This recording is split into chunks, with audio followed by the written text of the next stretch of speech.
Hi, my name is Jason Weisgerber, and welcome to the Enoughness sessions. This is a positive living show that's going to be exploring a new compass for human fulfillment and potential. And so I'm talking with my guest today, Ingrid Von Burg. She is a yoga teacher, amongst other things. And so, what were you doing before? Now you're teaching yoga, but Right. what were you doing before you transitioned into this new Exactly, in this new world, funky, right? fun Exactly. world? Yeah. Yeah. As an engineer, studying in undergrad and then getting an MBA, I walked into the world of software consulting in the banking industry. Wow. And so that was really fun, and I truly enjoyed it, and it was great.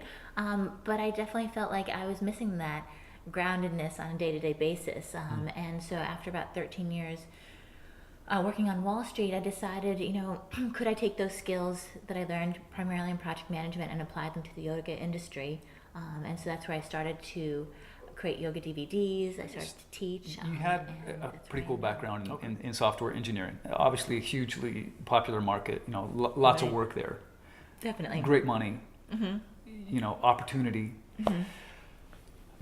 And you had told me, we were talking earlier that you experienced, a really nice level of fulfillment. You liked the people you were working with. You were making some really good money. You enjoyed the content. And I had asked you about your level of fulfillment in terms, just in terms of how I defined fulfillment Right. as a deep sense of inner dynamic peace that's really unique to an individual. Only that individual knows what that really feels like for them.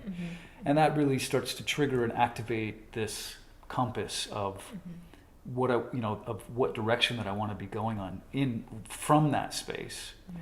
And I think it really starts to trigger natural potentials in an individual, the unique talents and strengths. But it does ultimately translate into external material success and achievements in that way as well. So we talked about fulfillment when you were doing software engineering, Right. and you were loving it. You had a good time. I did. And now you're doing yoga, but you said your level of fulfillment is double that. In fact, we talked about numbers being like on a scale of 1 to 10, Right. 10 being your highest fulfillment. Right. Previous life, you were somewhere in the middle, Right. even though you were enjoying it, all sorts of Totally. in lots of ways. And now you're more up towards this 9 or 10 sense, where I imagine you weren't making money right away off of doing what you're doing now. It didn't Right. just click in like that. Yeah. Where you quit one job and go to work for another one, and you're basically going from one salary to the next. Right. You're rebuilding from the start, Definitely. but your level of fulfillment is totally different. So, tell me more about, I guess the sacrifice or why you think this is the place for you now, Right. long run.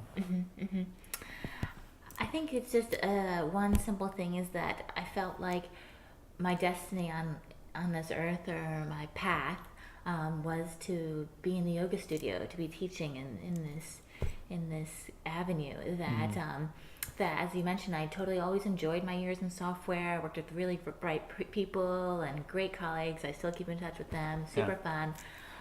But I always felt like, is this like really what God intended for me? And so when I got into my early 30s, I thought, like, now's my chance, like, if I'm ever going to do it, now's my opportunity to give it a shot. And I feel fortunate that whenever I finish teaching a yoga class, I feel like, yes, like, this is what God intended for me to do. That's great.